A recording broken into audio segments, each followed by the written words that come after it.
காலையிலே வந்துட்டான்டா தாவிது, பேப்பர் தூக்கின்னு சீன் போகிறதுக்கு வந்துட்டான். படிக்கவே தெரியாத இவன் பேப்பர் எடுத்து சீனை போட்டுருக்கான் பாரு. படிய தெரிஞ்சால் மட்டும் போதுமா? படியதுக்கு அறிவு வேணும். அதுதான் உங்ககிட்ட இல்லவே இல்லையே. அறிவு இருக்கிறதால தாண்டா படிக்கிறேன். பரவாயில்ல, கடவுள் நம்மளை ரொம்ப இளமையாக படிச்சிருக்காரு. அவனை பாரு, தாத்தா மாதிரி இருக்கான், வேஷ்டி போட்டு சட்டையை போட்டு. கடவுளே, நன்றி கடவுளே, என்னை ரொம்ப இளமையாக படித்ததுக்கு. பேருக்கு தான் என் அண்ணன் என்னோட பார்க்க எவ்வளோ சின்ன பையன் மாரி இருக்கிறான். அவன்லாம் என்கிட்ட சண்டை போகிறான்.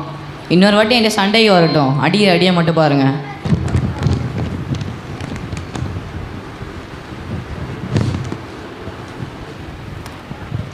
டொக் டொக்.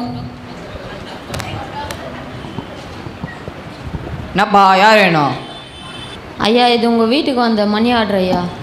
மணி ஆர்டரா? எனக்கு காசு அனுப்பி யாரும் இல்லையப்பா. ஐயா, உங்கள் பேர் தானே ஐயா தாவிது? தாவிதா? யாரா பார்த்துட்டு முறைக்கிறீங்க? டேய், அவன் வீட்டுக்கு வந்தப்பா. இதுவே எனக்கே கொடுக்குறியா?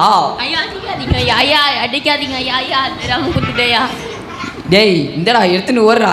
என் வீட்டு பக்கம் உன்னை பார்த்தேன், உன்னை அவ்வளோதான் அடிச்சிருவேன். அதுக்கு ஏன் இந்த ஐயா தூக்கி போடுறாரு? அது அவங்க வீடு எங்கே இருக்குது சொல்லியிருந்தா நம்மளே.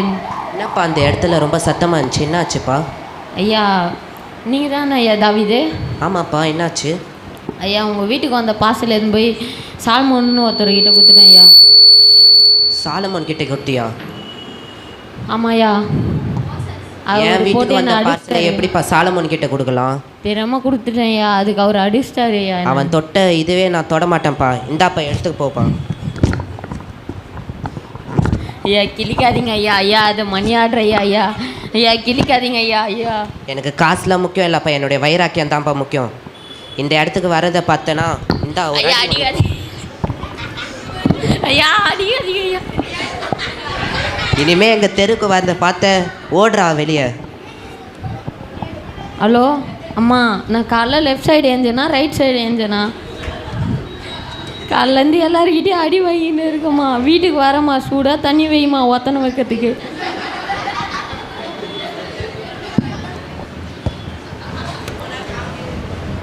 ஜெனி வாடி, ஃபண்டு கலெக்ட் பண்ண போகலாம். வாடி போகலாம். இப்போ எங்கே போக போகிறோன்னு உனக்கு தெரியுமா? எங்கடி போக போகிறோம்?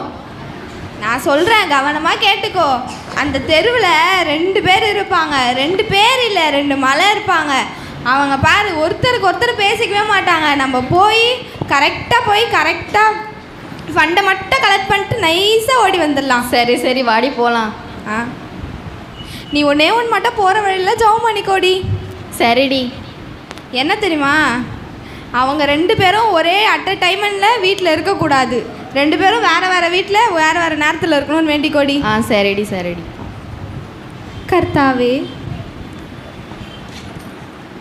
ஐயோ, நீ சொன்ன மாதிரி 2 பேரும் அட் அ டைமில் ஒரே மாதிரி இருக்காங்களேடி. இரு, எப்படின்னா இங்கேருந்து தப்பிக்கணும். சரி. ஐயா ஐயா ஐயா ஐயா ஸ்தோத்திரம்.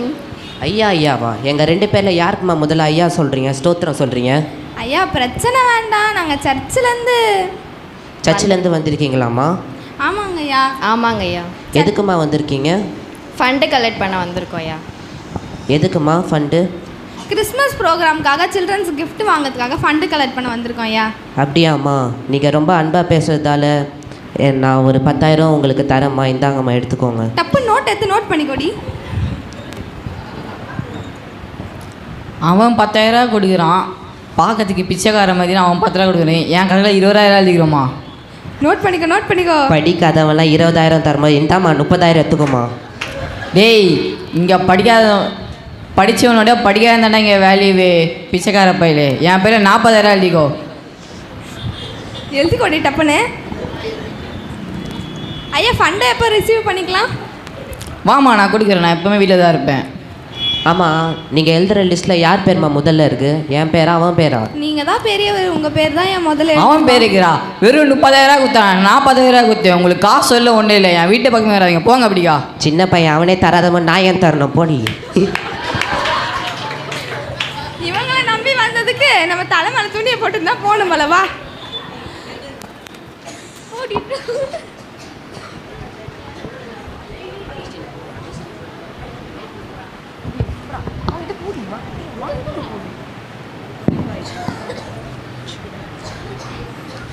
இந்த பொண்ணை புது வீட்டுக்கு பத்திரிக்கை வைக்க போகணுன்னு கூப்பிட்டா இன்னும் காணும். சரி ஃபோன் பண்ணி பார்க்கலாம். ஹலோ ஹலோ சொல்லுக்கா. நான் உன்னை எப்போ கூப்பிட்டேன், இன்னும் என்னடி பண்ணிட்டு இருக்க? அக்கா அது வரேன் இருக்கா, நீ வேற பா. ஏன்க்கா சும்மா ஃபோன் பண்ணி தொல்லை பண்ணிகிட்டே இருக்க? இப்போ நம்மளுக்கு நாளைக்கு வீடு புது பால் காசுறோம். அப்போ இன்ஸ்டாகிராமில் போடணும், ஸ்னாப்பில் போடணும், யூடியூப்பில் போடணும், இவ்வளோ ஃபோட்டோஸ் எடுக்கணும்ல, அது கேமராலாம் வேண்டாவா? அதெல்லாம் ரெடி பண்ணிகிட்டு இருக்க, வேற இல்லை நீ கூப்பிட்டுக்கிட்டே இருக்க. என்னக்கா இப்போ உனக்கு பிரச்சனை? இப்போ பத்திரிக்கை கொடுக்க போனால் தாண்டி நிறைய பேர் வருவாங்க, அப்போ தான் லைக்ஸ்லாம் வரும். சரி வாக்கா பத்திரிக்கை வச்சு வைக்க போவோம். அக்கா நான் பத்திரிக்கை வைக்க போகிறதுக்கு முன்னாடி ஒரே ஒரு விஷயம் மட்டும் நல்லா கேட்டுக்கோ. என்னதான் நீ வயசில் மூத்தவளாக இருந்தாலும் இந்த உலகத்தோட அறிவில் நான் தான் மூத்தவ. நான் இப்போ எந்த வீட்டுக்கு பத்திரிக்கை வைக்க போகும்போது என்னென்ன சொன்னாலும் நீ ஆன் மட்டும்தான் சொல்லணும், புரியுதா? ஆன் சொல்லணுமா? ஆமாம் ஆன் சொல்லணும். சரி வா போவோம். சரி அக்கா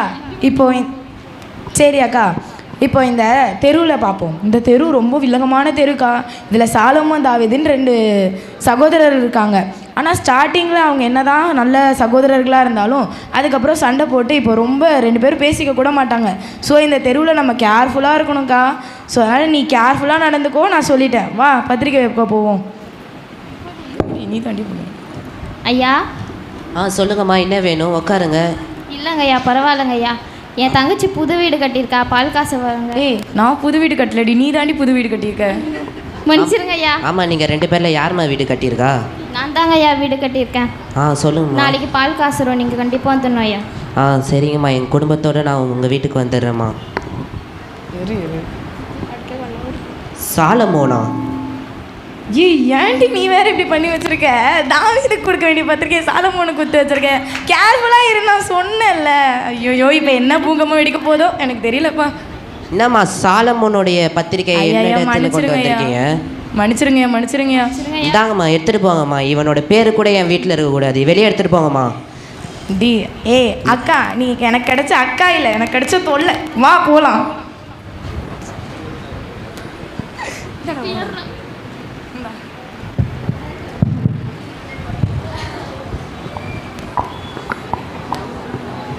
டேய், ஏன்டா நம்ம திருத்திட்டமாக பார்த்துக்கிறோம்? நம்ம 2 பேர் தாத்தா ஒன்றா சேர்ந்தா நல்லா இருக்கும்ல, ஜாலியாக விளாட்லாம்ல. ஆமாடா. அதுக்கு என்ன ஐடியா சொல்ல? இருடா யோசிக்கிறேன்.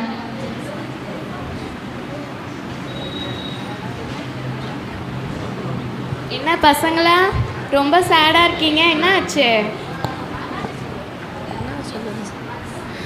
அது ஒன்றும் இல்லைக்கா. சொல்லுங்க. தாத்தா 2 பேரும் சண்டை போட்டு. ஆமாம்ல. சரி, சண்டே கிளாஸ் இருக்காங்களா அக்கா, சொல்லுவாங்களே ஒன்று, சமாதானத்தின் தேவன் சொல்லிட்டு நம்ம கர்த்தர்கிட்ட ப்ரேயர் பண்ணால் அவங்க 2 பேரும் ஒன்று சேர்ந்துருவாங்க. வாங்க ப்ரேயர் பண்ணலாம்.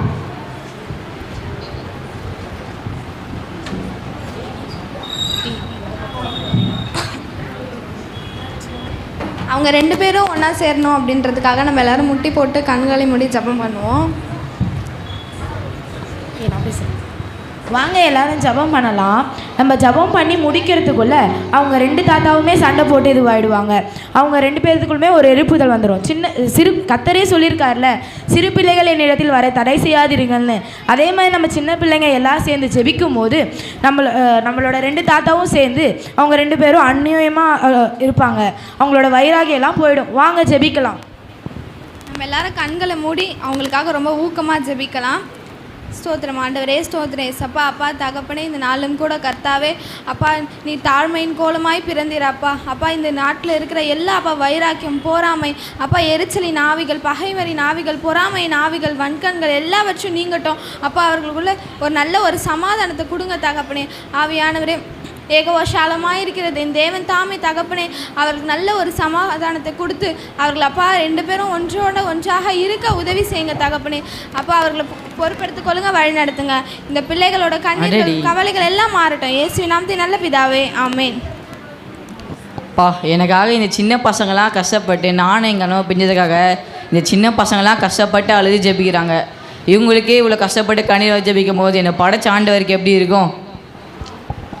பாரு, இந்த சின்ன பிள்ளைங்களாம் நாங்கள் சண்டை போடுறதுக்காக இவங்க அழுது ஜெபிக்கிறாங்க, நாங்கள் ஒன்றா இருக்கிறதுக்காக இவங்க அழுது ஜெபிக்கிறாங்க. கடவுளே என்னை மன்னிங்கப்பா, என் வைராக்கியத்தை நீங்கள் உணர செய்தீங்க. நன்றி அப்பா. அண்ணா ஒருத்தங்க சொன்னதை கேட்டு நான் தப்பு பண்ணிட்டேண்ணா, என்னை மன்னிச்சிருங்கண்ணா. நானும் மற்றவங்க சொல்கிறத பார்த்து உன்னை தப்பாக நினச்சிட்டேன் தம்பி, என்னை மன்னிச்சிரு தம்பி.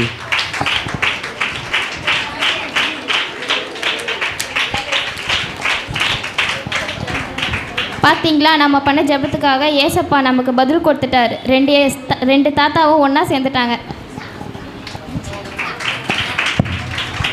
சந்தோஷ் பாத்தியா, நாங்கள் ப்ரேயர் பண்ணோம், நம்ம தாத்தாவும் சேர்ந்துட்டாங்க. அவங்க தாத்தாலாம்